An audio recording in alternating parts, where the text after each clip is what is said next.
My friends, trust. It is the most expensive thing in the world.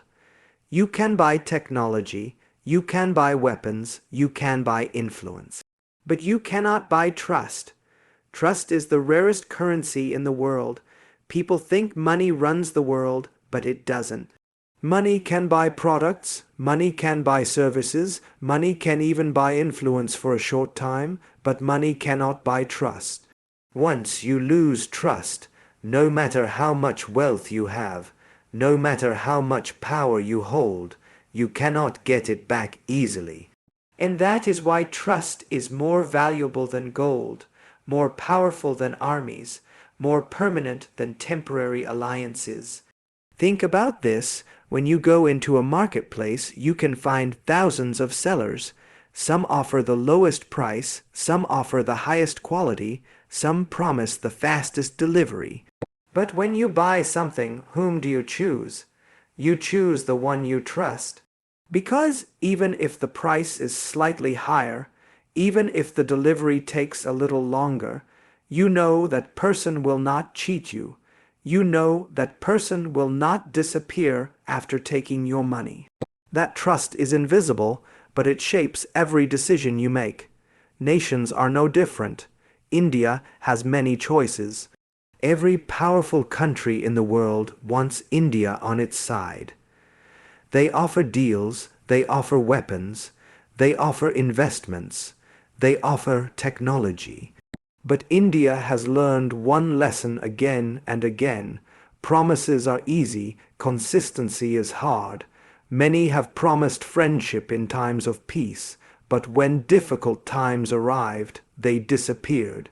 Many have spoken loudly about partnership, but when India needed support, silence became their answer. That is why India understands. It does not matter how big a country is, how rich it is, or how strong its military might be. What matters is whether it can be trusted when the storm comes. Trust is rare because it takes years to build and seconds to destroy. Imagine you are climbing a mountain with someone. For 10 years, they hold the rope, they climb beside you, they guide you. But one day, when the mountain is steepest, they let go of the rope. All the 10 years vanish in that single moment. That is what betrayal feels like. India has climbed this mountain of history with many partners, and in some of the toughest moments, many hands have slipped away. But one hand held tight. That is why India remembers who it can trust. Trust is rare because it requires sacrifice.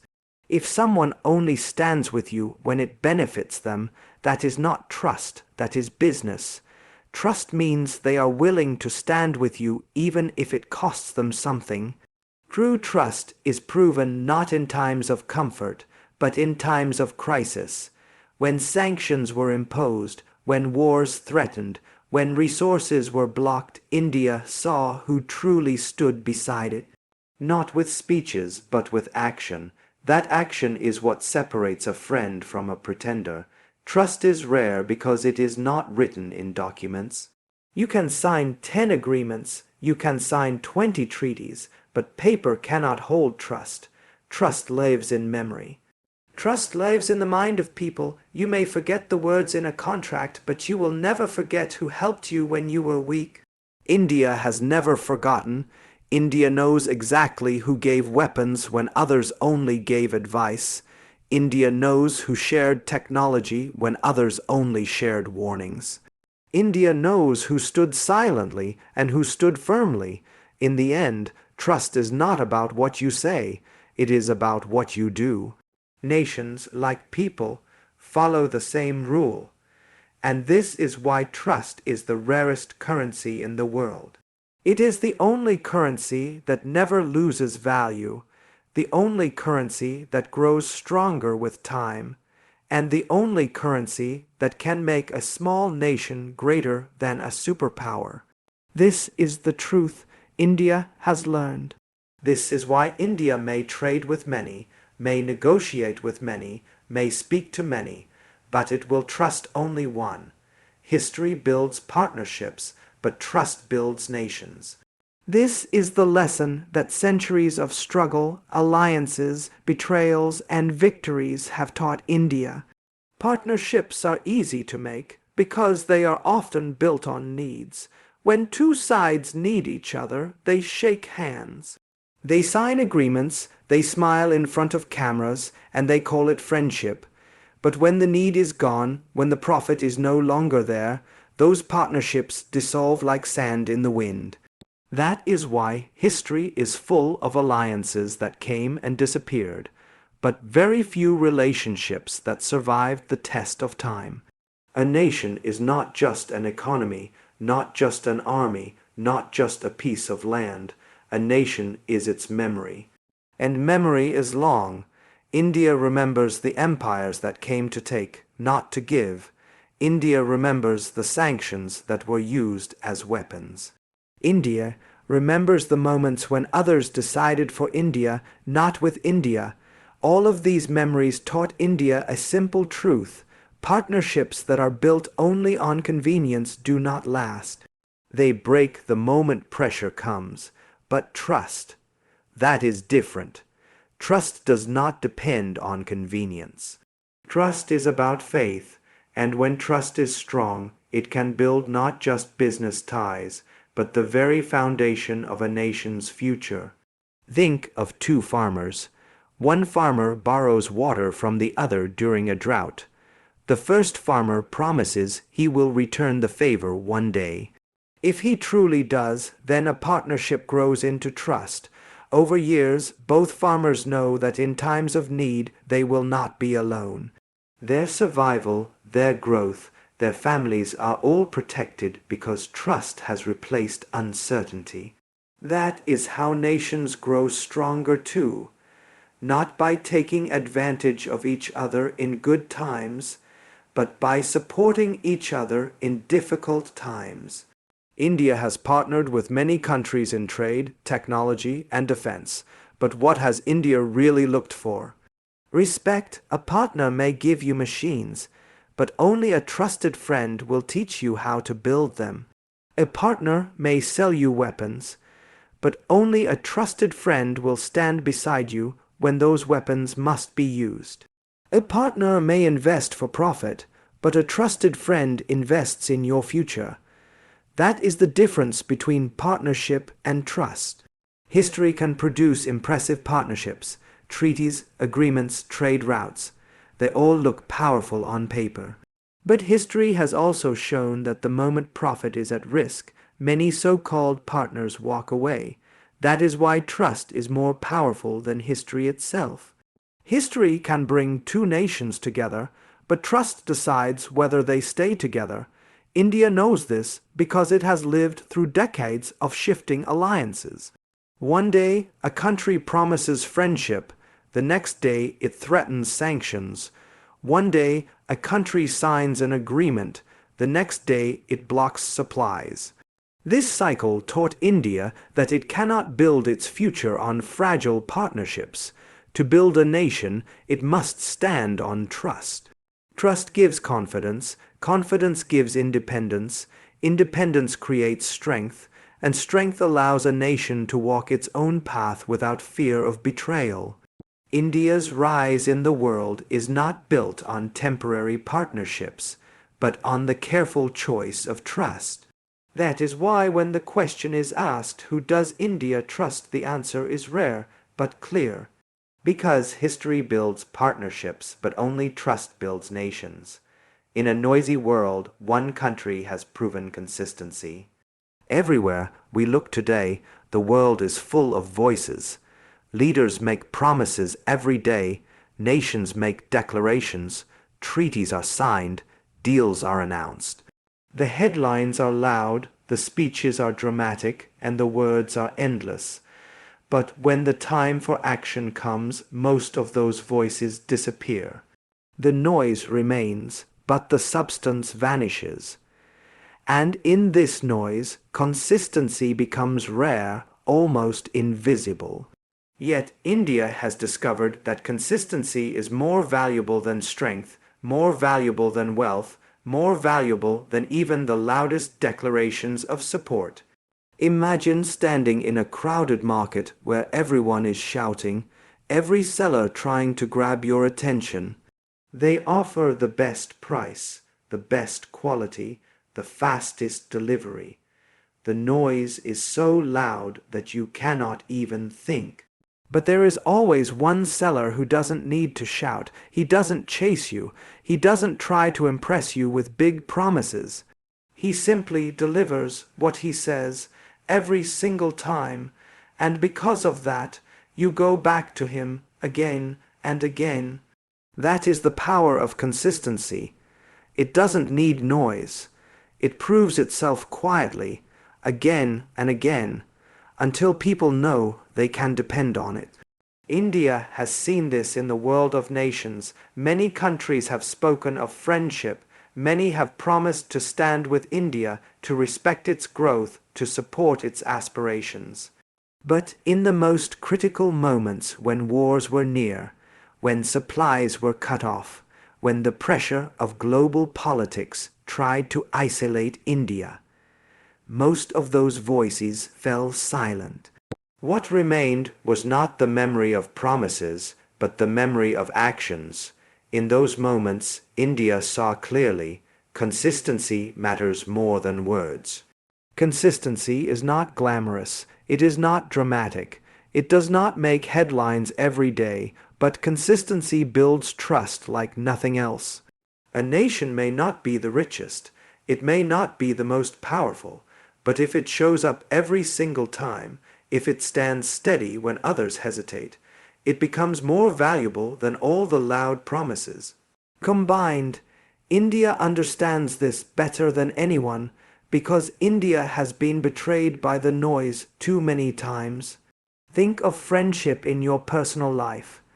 You may have many friends who party with you when times are good, who laugh with you when life is easy, but who comes to your door at midnight when you are in trouble, who answers your call when everyone else is too busy. That person may not talk the most, may not make the biggest promises, but that is the friend you will trust for life. Nations are no different. In the chaos of global politics, consistency reveals true friends.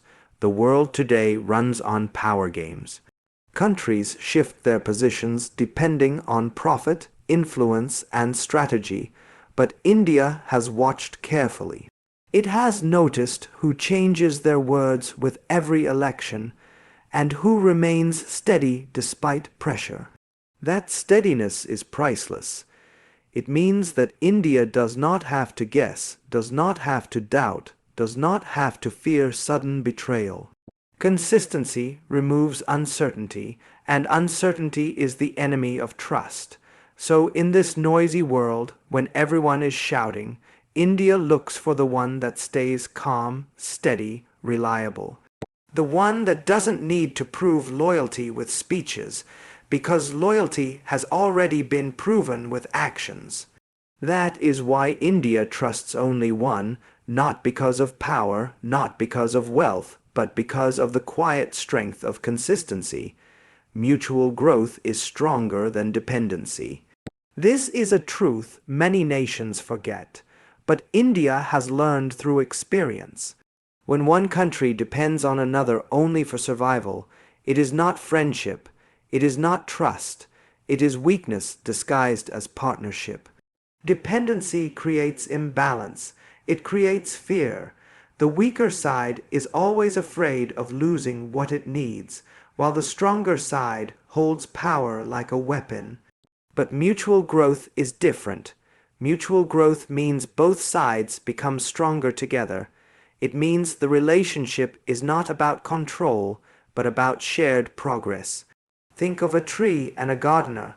If the gardener only takes from the tree, its fruits, its wood, its shade, then the tree will eventually wither. That is dependency. But if the gardener gives water, protects the roots, and the tree in return provides nourishment, both survive and thrive. That is mutual growth. India has always wanted to be the tree, not the beggar standing under it. India wants partners who water its roots, not those who simply pluck its fruits. For decades, India faced relationships built on dependency. Some nations wanted India to rely only on their weapons, so that India could never build its own. Others wanted India to depend on their technology, their money, their markets. These relationships were never about India's growth, they were about control. They created the illusion of partnership, but in reality, they made India weaker. And every time India tried to stand tall, those so-called partners reminded India of its dependency. This is why India started walking a new path. India began to value those who believed in mutual growth, those who didn't just sell but shared, those who transferred knowledge, not just products, those who saw India not as a customer but as a partner. That is how true trust is built, because when growth is mutual, betrayal becomes costly. If both sides benefit from progress, then both sides have a reason to stay loyal. Mutual growth ties futures together. Dependency ties only hands. Think of a business. A supplier can lock you into buying only from them, charging whatever price they want. That is dependency.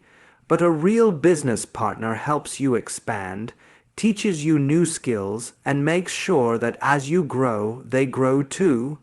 That is why the most successful companies in the world are not built on dependency, but on collaboration. The same rule applies to nations.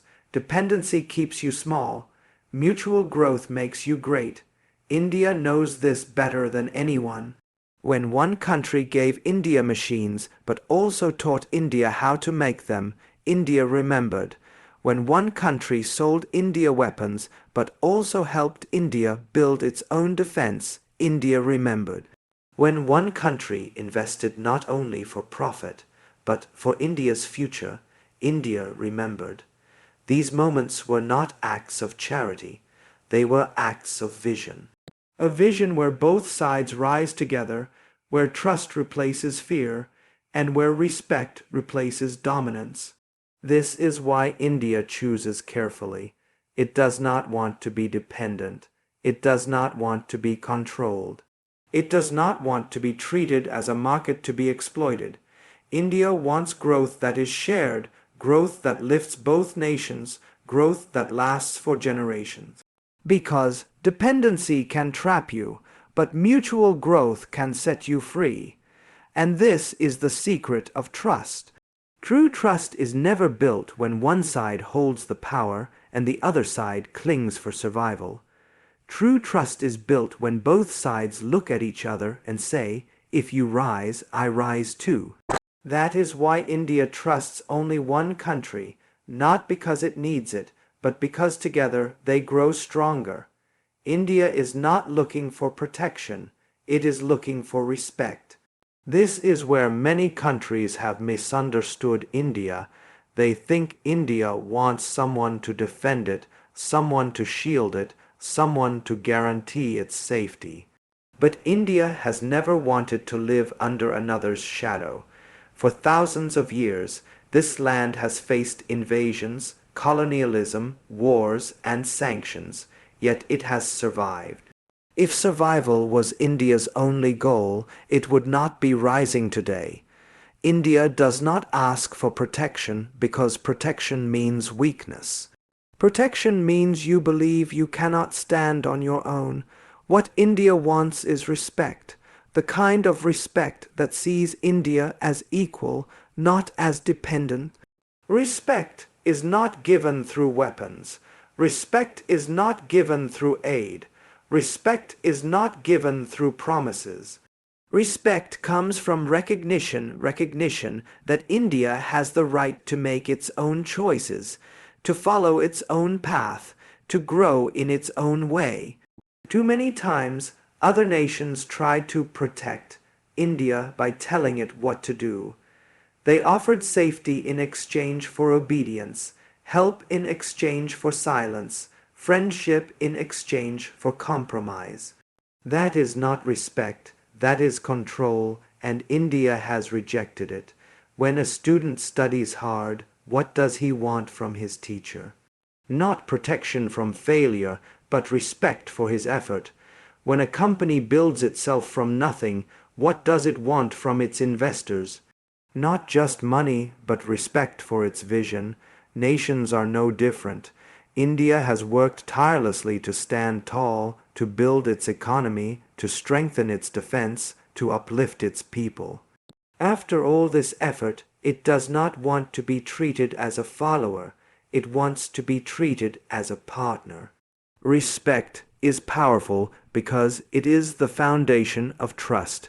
If someone protects you, it may be out of kindness or interest. But if someone respects you, it means they see your strength.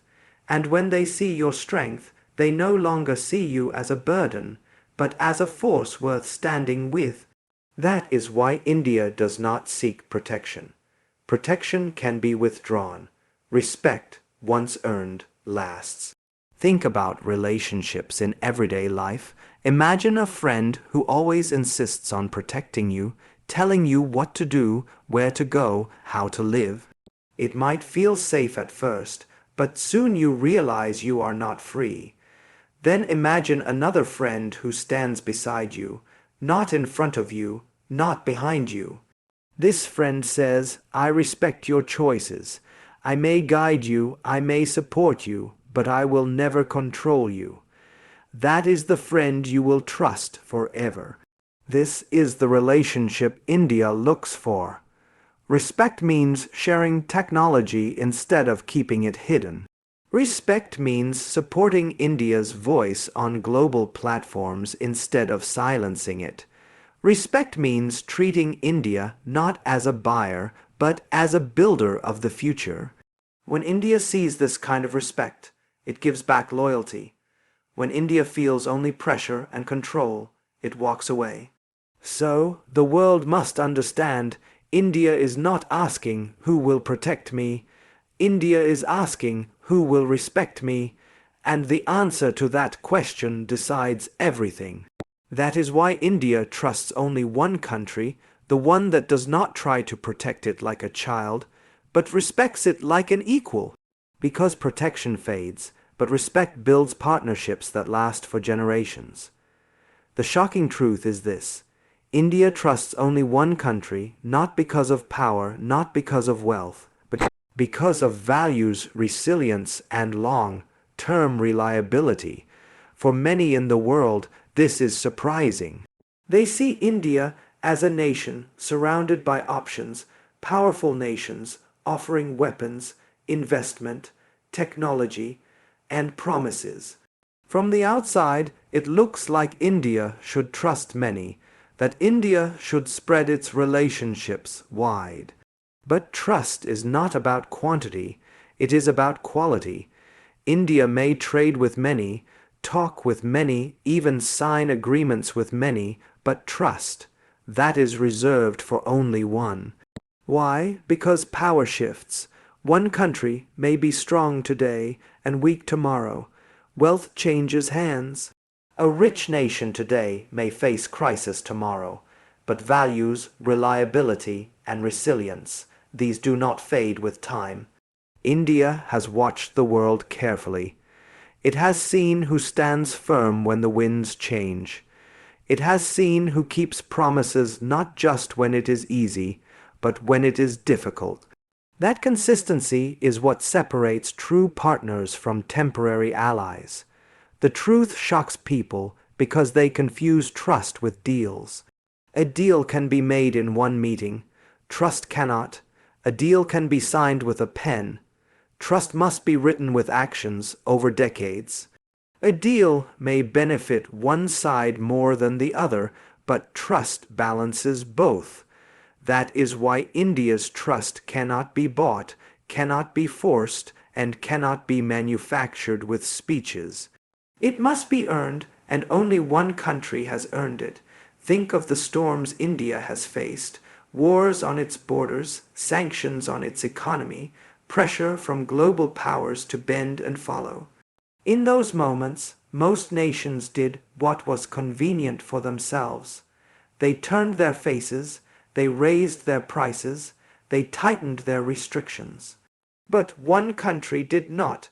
One country proved that friendship is not tested in sunshine but in rain. That country showed up not just in words but in action. And action is the language of trust. This is the shocking truth the world must understand. India does not trust because of fear. It does not trust because of need. It does not trust because of charity. It trusts because it has seen resilience, it has seen values, and it has seen reliability in times when everything else failed. Trust is not about how much you give when it is easy. It is about how much you stand when it is hard. That is why the trust India places is rare, unique, and precious.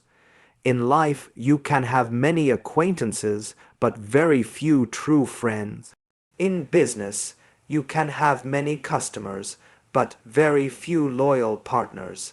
In global politics, you can have many connections, but very few nations you can truly trust. India knows this truth